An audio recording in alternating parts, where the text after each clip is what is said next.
The applause thundered through the grand auditorium, rolling like a wave beneath the vaulted ceiling.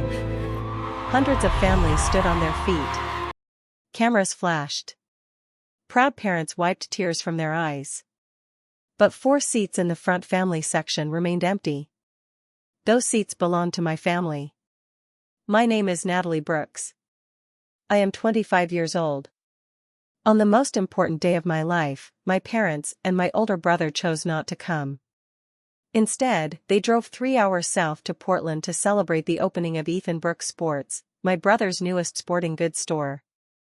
As my name echoed through the speakers and I stepped onto the stage to receive the National Medical Research Excellence Award, I felt something inside me finally break. Not loudly. Not dramatically. Quietly. Permanently. The award felt heavy in my hands. Polished glass reflected the bright stage lights. Months of sleepless nights, years of sacrifice, and an entire lifetime of proving myself were condensed into that single moment. The audience applauded. My family did not. I smiled for the cameras anyway. I had learned long ago how to celebrate alone. The painful truth was not new. Ethan had always been the center of the Brooks universe. When he scored a winning touchdown in high school, my parents hosted a neighborhood party. When he opened his first sporting goods store, they refinanced part of their savings to support him. When that store failed, they called it a learning experience. When the second store failed, they called it bad luck. When the third struggled, they called it temporary setbacks. Every failure became another reason to invest more in Ethan. Meanwhile, every success I achieved seemed to disappear into thin air. I still remembered being 16 years old. I had earned a prestigious science scholarship. The acceptance letter arrived on the same afternoon Ethan announced plans for his first business venture. My mother barely glanced at the envelope before asking me to help carry boxes for Ethan's inventory. That evening, everyone toasted to his future. Nobody mentioned mine. Eventually, I stopped expecting anything different. I worked double shifts at a hospital cafeteria. I studied between classes. I volunteered in research labs. While other students spent weekends at parties, I spent mine analyzing patient data and reviewing medical journals. The work became my refuge. Science never played favorites. Numbers never lied. Data never cared who your parents loved more. As the ceremony ended, families flooded onto the lawn outside the convention center. Laughter filled the air. Flowers changed hands. Parents wrapped their children in proud embraces. I stood alone near a stone fountain overlooking Elliott Bay. A cold wind drifted in from the water. For a moment, loneliness settled over me like a heavy blanket. Maybe some part of me had still hoped. Maybe some small foolish part of me had believed they would surprise me. My phone vibrated. I expected another congratulatory message from classmates. Instead, an unfamiliar number appeared on the screen. New York. I hesitated before answering. Miss Brooks? The voice was calm. Professional. Yes. This is Victor Hale. The name hit me instantly. Victor Hale. Chief Executive Officer of Metasphere Health Systems. One of the largest healthcare networks in the country. My heart skipped. There had to be some mistake. I hope I'm not interrupting your celebration, he continued. I looked around at the families embracing nearby. A bitter smile touched my lips. No, I said quietly. You're not interrupting anything. There was a brief pause. Then his next words changed everything. Your predictive surgical recovery system has been reviewed by our executive board. I froze. The wind. The voices. The noise around me. Everything disappeared. We believe your research has the potential to save thousands of lives. My fingers tightened around the award. Victor continued speaking, but my pulse roared in my ears. For years, my family had treated my work as a hobby. A distraction. A waste of time. Now one of the most powerful healthcare executives in America was calling me personally. Not because of Ethan. Not because of my family. Because of me. Because of what I had built. We would like to discuss a partnership, Victor said. A very serious one. The harbor lights began to glow as evening settled. Across Seattle. For the first time all day, warmth spread through my chest. Not validation. Something deeper. Freedom. My family saw a daughter whose achievements were invisible. Victor Hale saw a future leader. And as I stood alone beside the water holding the award nobody in my family had bothered to witness, I realized something extraordinary. The balance of power was already shifting. They just didn't know it yet. The call with Victor Hale lasted less than 15 minutes. Yet it changed the trajectory of my entire life. When the conversation ended, I remained standing beside the fountain overlooking Elliott Bay. The evening sky had turned deep blue. City lights shimmered across the water like scattered diamonds. For a long moment, I simply stared at my reflection. The same face. The same woman. Nothing had changed. And yet everything had. Victor had invited me to New York the following week for a private presentation before Metasphere's executive board. Not an interview. Not an entry-level position. A negotiation. As I drove back to my small apartment that night, memories flooded my mind. Years of them. I remembered being 19 years old and sitting alone in the basement laboratory at Pacific Northwest Medical University. The fluorescent lights buzzed overhead. Outside, students laughed and enjoyed their weekends. Inside, I stared at thousands of patient records glowing on my computer screen. Most people saw spreadsheets. I saw lives. Patterns. Possibilities. The idea had started after watching a surgeon lose a patient following what should have been a routine operation. Everyone called it an unfortunate complication. I called it preventable. The warning signs had been hidden inside the data weeks before the surgery. Nobody saw them. I became obsessed. For nearly 4 years, I built an artificial intelligence system capable of identifying dangerous recovery risks before they became fatal complications. The work consumed me. Every spare dollar went toward equipment. Every free hour went into research. I slept on laboratory couches. I survived on vending machine coffee and cafeteria sandwiches. Meanwhile, Ethan continued chasing his latest business dream. At family dinners, the contrast could not have been clearer. My father would lean forward excitedly while Ethan explained expansion plans. My mother would beam with pride discussing future store locations. Then someone would eventually turn toward me. Usually as an afterthought. "So Natalie," my mother would ask politely. "Still working on that computer project?" That computer project. Not groundbreaking research. Not medical innovation. Not years of sacrifice. Just a computer project. One Thanksgiving remained burned into my memory. Ethan had announced plans for a second sporting goods location. The first store was already losing money. Everyone at the table knew it. Nobody said it. Instead, my parents applauded his courage. His ambition. His vision. When Ethan finished speaking, my father turned toward me. "What about you?" he asked. I completed the first successful clinical simulation of my predictive recovery system. Silence. A few confused nods. Then Ethan laughed. "Can your software sell basketball shoes?" The table erupted with laughter. Even my mother smiled. I smiled too. But something inside me hardened that night. I stopped seeking their approval. The only person who truly understood my work was Professor Eleanor Grant. She was a renowned researcher with silver hair, piercing eyes, and impossibly high standards. Most students feared her. I respected her. One rainy evening during my final year, she entered the laboratory carrying a stack of reports. Without speaking, she dropped them onto my desk. "Read page 12. I opened the report. My simulation results. My algorithms. My data. The numbers were extraordinary. The system predicted severe complications with remarkable accuracy. I looked up. Professor Grant crossed her arms. "You built something important, Natalie." The words hit harder than any compliment I had ever received. She rarely praised anyone.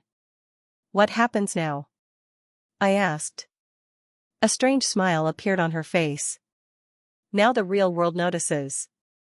I did not understand what she meant. Not then. What I did not know was that Professor Grant had already shared portions of my research with a trusted contact inside Metasphere. Victor Hale. 4 months. Executives quietly tested my system against historical medical data. They fed it thousands of cases. Thousands. The software continued producing accurate predictions. Again.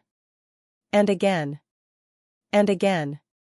By the time I received my award in Seattle, Metasphere had already reached a conclusion. They did not want to hire me. They wanted what I had built. 1 week later, I sat inside a glass conference room overlooking Manhattan. Victor Hale sat across from me. Several executives surrounded the table. The atmosphere felt electric. Intense. Serious. Victor opened a folder. "We believe your technology could save thousands of lives every year." Nobody spoke. Every executive watched me. My pulse accelerated. Victor continued. "We would like to acquire exclusive rights to your system." I felt the room narrow. The city skyline blurred behind the glass. Then he said the number.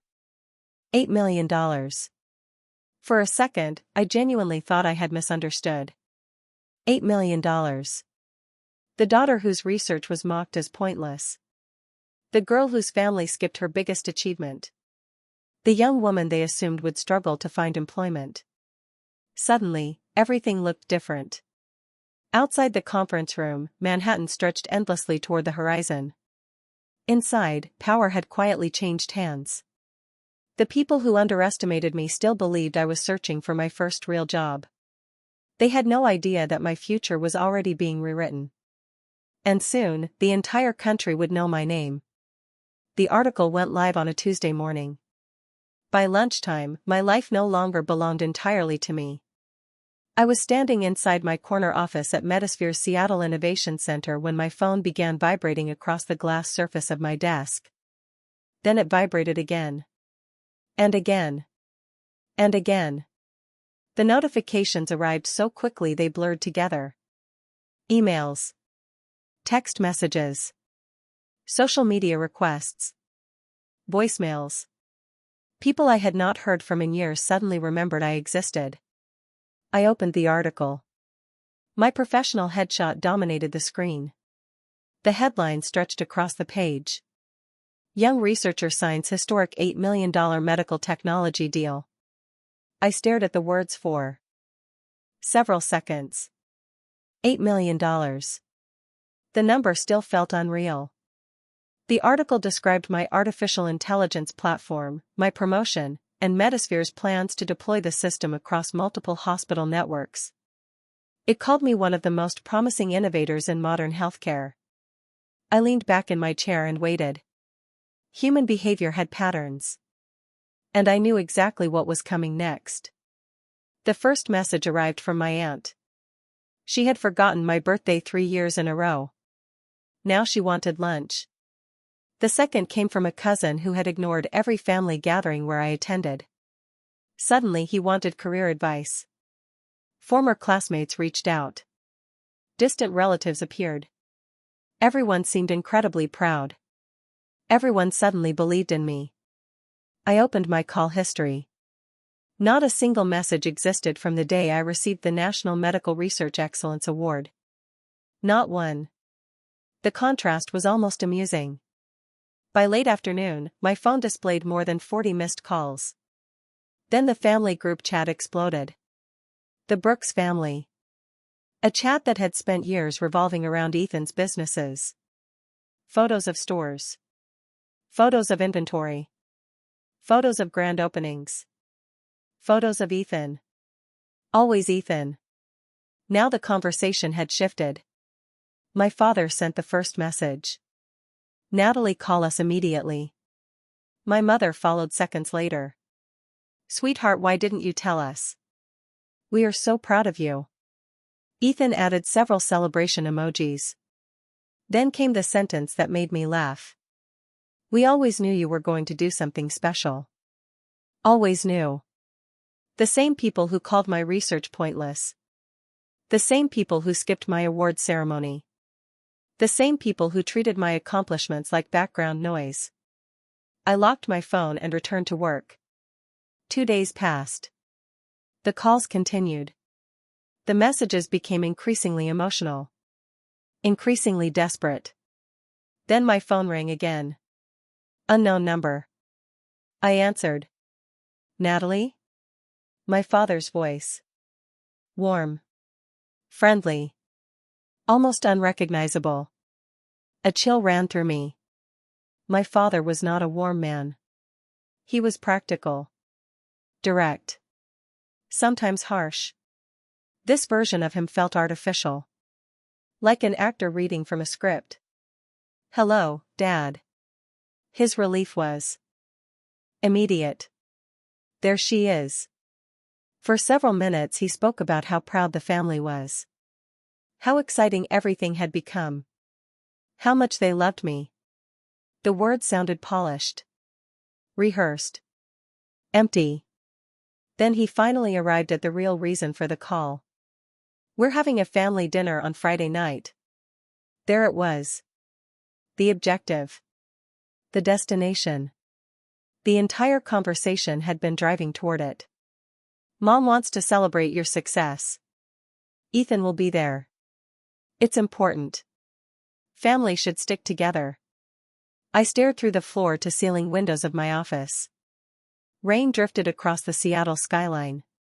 Somewhere deep inside, an old version of me wanted to believe him. Wanted to believe this was reconciliation. But that version of me no longer existed. Years of neglect had trained me to recognize patterns. And this pattern was familiar. Someone wanted something. Friday works, I said. The relief in his voice was immediate. Almost desperate. Perfect. After ending the call, I picked up another phone and dialed a different number. Michael Reeves answered on the second ring. He was one of the sharpest corporate attorneys in Seattle. Meticulous. Cold. Brilliant. Michael, I said. I need a complete financial investigation. A brief pause. Who are we investigating? My family. The silence lasted several seconds. Then Michael spoke. What exactly are we looking for? I turned toward the rain-covered glass. Below me, traffic crawled through the city. I don't know yet. That wasn't entirely true. I already had a suspicion. People rarely transform overnight. Parents who ignored me for 25 years did not suddenly become loving because of a newspaper article. There was always a reason. Always. Find everything, I said quietly. Businesses.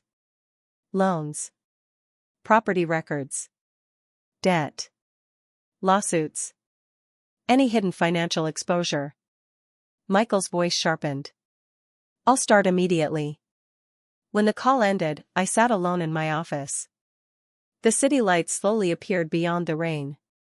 Friday night was approaching. My family believed they were preparing a celebration. They believed I would arrive grateful. Emotional. Easy to manipulate. What they didn't know was that another invitation had already been sent. An invitation to the truth. And by the time I walked into that dining room, I intended to know exactly what they were hiding. Friday evening arrived wrapped in cold rain and low gray clouds. I parked outside the house where I had grown up and sat quietly behind the steering wheel for several seconds. Nothing had changed. The same white fence. The same front porch. The same maple tree near the driveway. Yet everything felt different. I was no longer the invisible daughter desperate for approval. I was the woman they had spent 25 years underestimating. And tonight, they were about to discover how expensive that mistake had become. Michael Reeves sat beside me in the passenger seat. His dark suit looked immaculate despite the weather. A leather briefcase rested on his lap. Inside it was everything. Every loan. Every debt. Every lie. Every secret. My father opened the front door before we reached it. A giant banner hung above the garage. "Congratulations, Natalie." The sight almost made me laugh. 25 years of neglect. One printed banner. Apparently they thought that balanced the scales. My father rushed forward smiling. "Natalie." He wrapped me in a hug. The gesture felt awkward. Unnatural. As though both of us were pretending to participate in a scene neither truly believed. Inside, my mother waited in the dining room. The table had been decorated with expensive plates and candles. She greeted me with tears in her eyes. "My brilliant daughter." The words sounded strange coming from her. For most of my life she had reserved that kind of admiration for Ethan. Speaking of Ethan, he was already seated at the table. He stood and gave me a confident smile. The same smile he had worn his entire life. The smile of someone who believed the world would always rescue him. His wife Claire sat beside him. Unlike the others, her smile felt genuine. "Congratulations, Natalie," she said softly. "I mean that." I nodded. Claire had always been kind. She was the only member of the family who had ever treated me with quiet respect. Dinner began. For nearly 40 minutes everyone performed. My mother praised my success. My father asked about Metasphere. Ethan pretended to be fascinated by medical technology. The entire evening felt rehearsed. Artificial. Waiting. Then finally, the masks came off. My father set down his wine glass. The room grew noticeably quieter. "Natalie," he began carefully, "family is everything." There it was. The opening line. I remained silent. Ethan immediately leaned forward. His eyes brightened. His confidence returned. "I've got something exciting to show you." He pulled several documents from a folder. Store expansion plans. Revenue projections. Marketing forecasts. At least that was what he called them. To me, they looked like fantasy. "The business is about to explode," Ethan said. "We're standing on the edge of something huge." He spoke with enormous enthusiasm. National expansion. Franchise opportunities. Future locations. Investor demand. The words flowed effortlessly. He had always been good at selling dreams. Then he reached the destination. The real reason for dinner. "We just need one final investment." I said nothing. Ethan continued. $500,000. The number landed in the center of the table. My mother immediately jumped in. "It's an opportunity, sweetheart." My father nodded.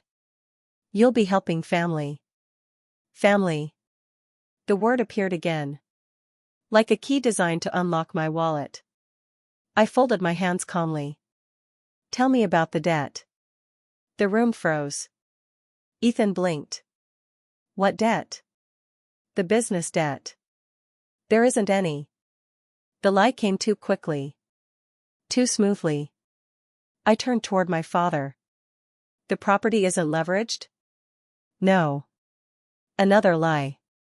My mother shifted nervously. A small crack had appeared in the performance. I looked back at Ethan. "No lawsuits?" "No." Lie number 3. The silence thickened. Across the table, Michael quietly opened his briefcase. The sound of the metal latch echoed through the room. Click. Every eye shifted toward him. Ethan's smile disappeared. My father sat straighter.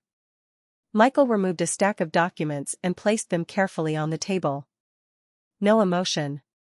No drama. Just facts. These are public records. His voice was calm. Professional. Cold. The first package details outstanding business loans totaling more than $400,000. Nobody spoke. The second package contains notices from multiple creditors. My mother's face drained of color. Ethan stared at the papers. Motionless. Michael continued.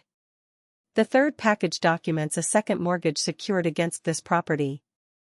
My father's breathing stopped. Claire looked toward Ethan. Confused. Afraid. What mortgage? She whispered. No one answered. Then Michael placed one final document in the center of the table. The foreclosure notice. The room exploded. My mother gasped. My father lunged for the paperwork. Ethan turned pale. Claire read the first page. Then the second. Then the third. Her hands began shaking. The illusion shattered instantly. The successful entrepreneur. The supportive family. The investment opportunity. All of it collapsed beneath the weight of the truth. And as the shouting began around the table, I remained perfectly still. Because they still didn't know the worst part. They thought I had simply uncovered their secrets. They thought I had arrived prepared. They had no idea that the person responsible for triggering their financial collapse was already sitting at the table. And in a few moments, I was going to tell them exactly who I had become. The dining room descended into chaos. My mother stood frozen beside the table, clutching the foreclosure notice with trembling hands. My father stared at the documents as though they were written in another language. Ethan looked like a man watching his entire future collapse in real time. Only Claire remained silent. She kept reading. Page after page. Line after line. The truth was unfolding in front of her eyes. My father finally looked up. His face was pale. What is this, Natalie? I met his gaze calmly. The truth. His jaw tightened.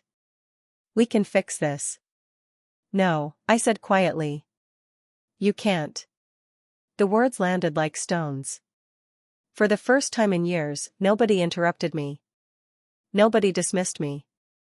Nobody talked over me. My mother sank slowly into her chair.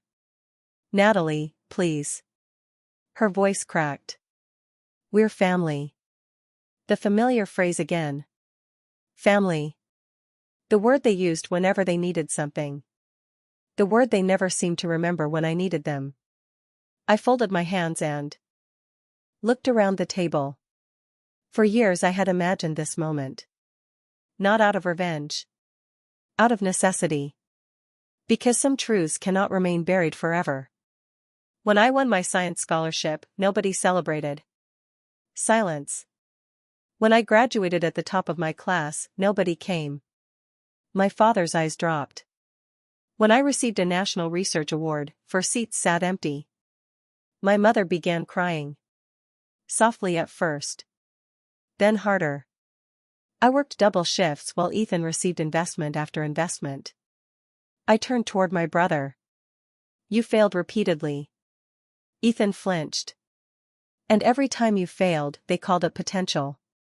I touched the stack of documents. I succeeded. My voice remained calm. And they called it luck. Nobody spoke. The weight of the words settled over the room. Then my father finally broke. We made mistakes. Mistakes. Such a small word.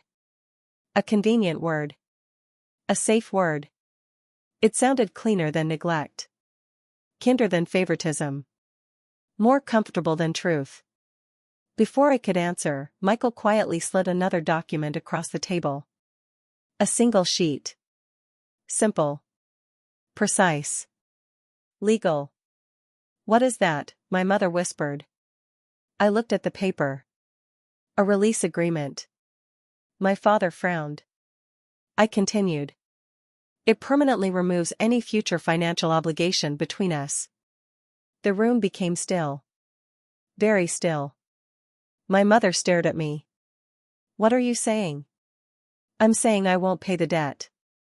The words struck like lightning. My father surged forward. You have $8 million. There it is. The mask finally came off. Not concern. Not love. Money. Always money. You can save this house, he said desperately. You can save all of us. I looked directly into his eyes. No. The single word echoed through the room. Ethan buried his face in his hands. My mother sobbed openly. Then my father whispered the question. How can you be so cold? For a moment, nobody moved. Then I leaned forward and delivered the final truth. The foreclosure process began 3 weeks ago. Confusion crossed his face. I continued. The lender that owns your debt is connected to Metasphere's financial division. My father's eyes widened. My mother's crying stopped. Even Ethan looked up. I reviewed the portfolio personally. The room went silent. Absolute silence. I saw the loans. I pointed toward the documents. I saw the hidden debt. Then I looked directly at Ethan. I saw the false financial statements. My voice never rose. Not once. I approved the recommendation. Nobody breathed. My father stared at me. Horrified. What are you saying? I held his gaze. I'm saying the executive who authorized the foreclosure review was me. The room shattered. My mother gasped. Ethan recoiled as if physically struck. My father looked completely broken. For 25 years he had treated me like the least important person in the room. Now he finally understood who I was. Not the forgotten daughter. Not the quiet researcher. Not the afterthought. The person holding all the power.